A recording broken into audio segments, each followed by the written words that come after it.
Hi, and welcome to this video on persistent depressive disorder.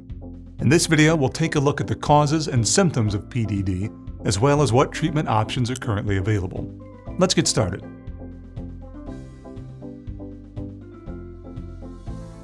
Persistent depressive disorder, which is also known as dysthymia, is a type of depression classified by chronic feelings of low mood that's long-term, occurring most of the day or daily without lapses, and lasting at least 2 years or more in adults.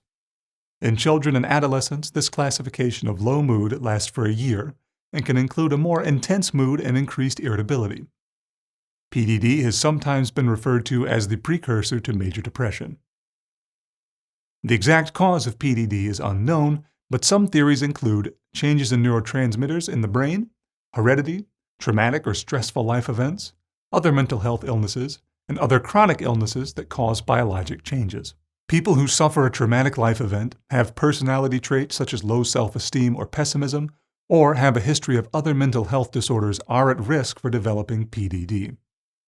People suffering from PDD may exhibit all or some of the following symptoms: inability to sleep or sleeping too much, lack of energy, low self-esteem, loss of interest in daily activities, poor appetite or overeating, irritability, anger, avoidance of social activities, and decreased productivity. They may tell you that they feel sad or down all the time. They may have difficulty keeping a job and other life responsibilities. Their appearance may be disheveled or unkempt. People with PDD will most certainly have a reduced quality of life and experience problems with relationships, school, and work activities. They may also show signs of suicidal thoughts and tendencies which should be addressed.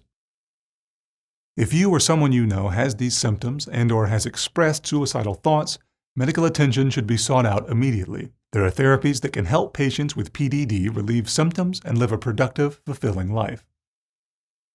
Some of the treatments for PDD will depend on the severity of symptoms and other underlying medical conditions. Two of the mainstays of treatment are medications and psychotherapy. Some of the medications used are selective serotonin reuptake inhibitors, or SSRIs, like Prozac, Paxil, and Zoloft. These medications take a few weeks to work effectively in the body, so it's imperative that the patient is seen by a healthcare provider for adjustments and discussion of symptoms and symptom relief. Once the patient begins taking these medications, they should never stop them abruptly. This can cause severe physiological side effects.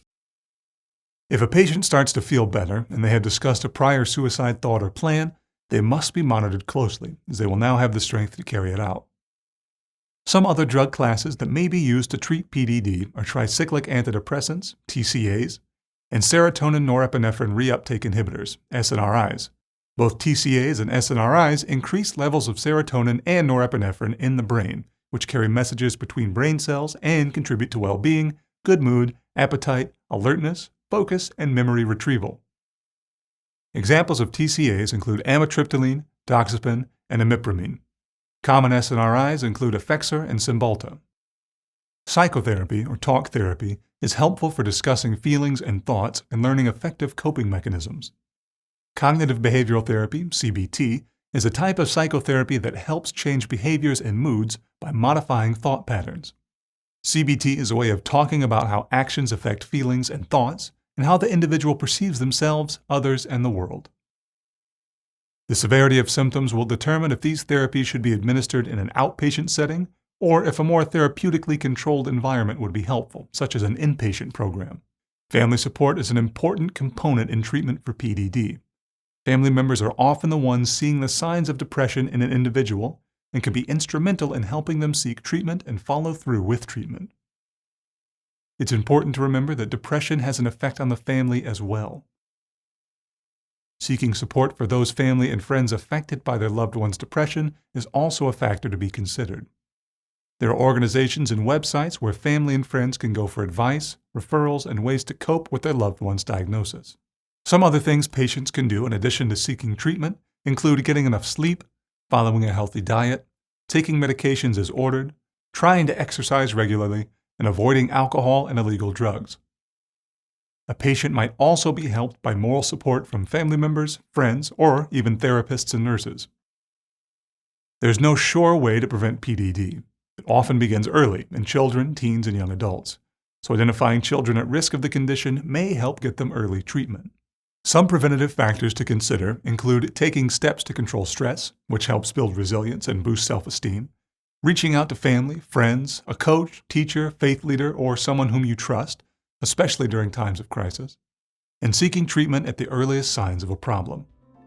I hope this video on persistent depressive disorder was helpful. Thanks for watching and happy studying.